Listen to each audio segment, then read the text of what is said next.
Professor McLuhan, I think you enjoy paradox. You've elected to become the philosopher of the means of communication, but don't you rather perversely refuse to communicate simply? I object to the idea of having elected myself. I chose no such role. There is, however, a kind of feedback from certain kinds of stimulus that I have presented. Now, when I did The Mechanical Bride, I was presenting the ordinary advertising world of our time as a fun show. And advertising is one of the largest and most richly comic shows that we put on in our world. It is also one of the most talented shows in the world.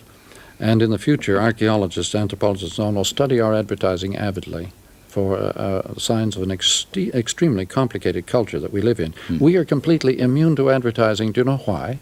It's all good news. Nothing leaves us as cold as good news. Why do we like bad news? Why do we find real news to be bad news? Because it tells the truth about the human condition, largely. Bad news, not good news? Bad news. The human condition is mainly bad news. Now, on the other hand, I suggest that the reason we like bad news is it gives us a huge survivor emotion. We're glad we're not them. There but for the grace of God. Now, on the other hand, with good news, there's not that easy escape hatch. Good news, like advertising, involves us entirely and in a most disagreeable way. It says, unless you have this Chev or this Volkswagen, you are not living. But doesn't it also set impossible criteria? Because all the girls are beautiful and all the men are handsome and suntanned. I'm talking about all own big cars. They're talking about the satisfactions and the effects of possession. Now, in other words, good news deals with effects. And the effect that advertising seeks is an effect of satisfaction with a huge environment of services. Advertising is itself an enormous establishment of satisfactions. In fact, most people would not know what the meaning of their possessions was without advertising.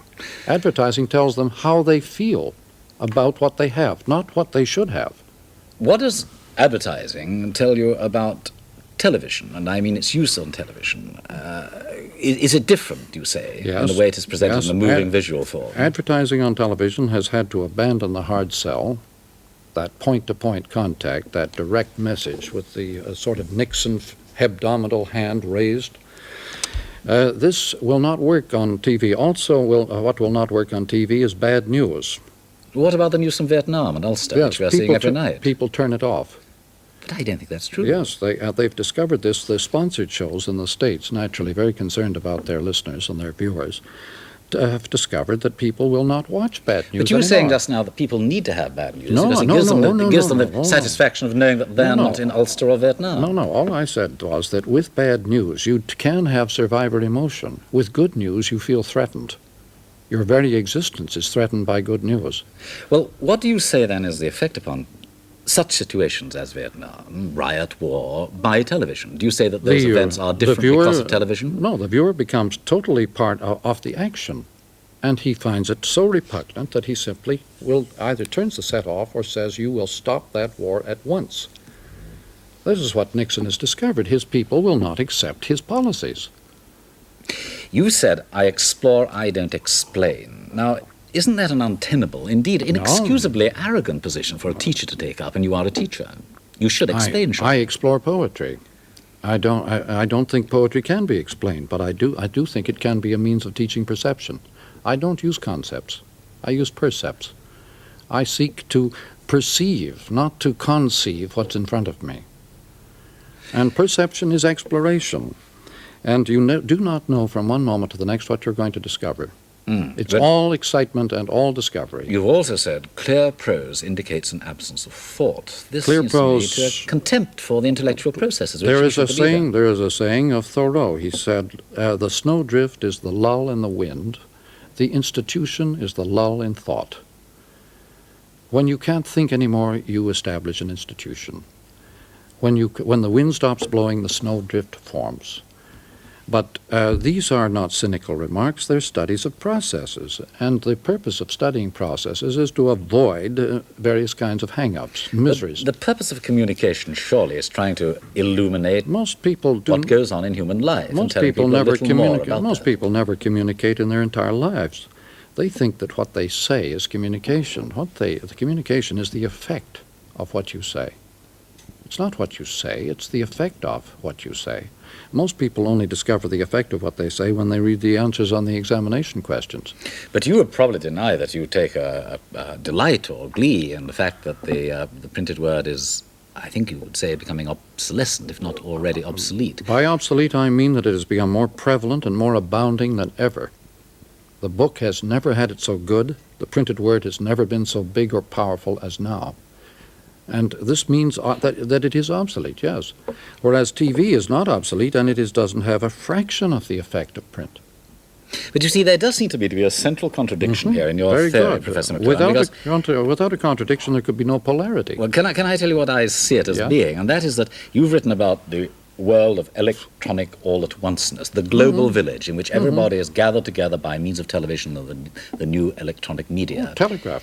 And yet, there seems to me to be a fearful danger of loss of individuality and identity here. Now, your colleague at Toronto, Edmund Carpenter, has just published a book in which he quotes a small girl saying, "Daddy, are we alive or on tape?" Yes. Now, this seems to me most fearsome. It's like saying, are we on the air? There's a sign in California which reads, "Smile, you're on radar." It's a highway sign. It's for the police only. Smile, you're on radar. And say cheese. Now, this means, am I putting on an audience, or am I just by myself?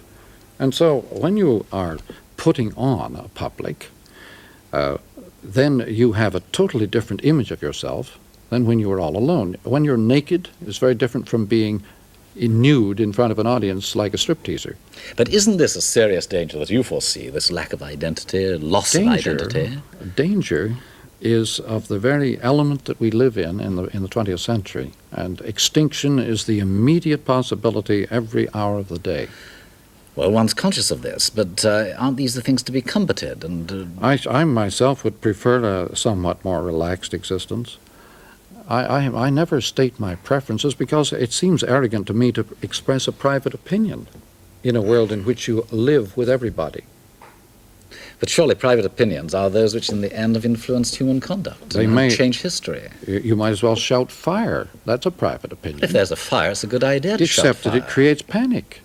But maybe panic is necessary. You know the story about Oscar Wilde. Oscar Wilde told of the manager of a theatre who went onto the stage and said to the audience, "Now, fire is broken out, but please don't panic, stay where you are." Yes. And everybody was burnt to death. On the other hand, it might have cooled the situation sufficiently to get the people out of the house.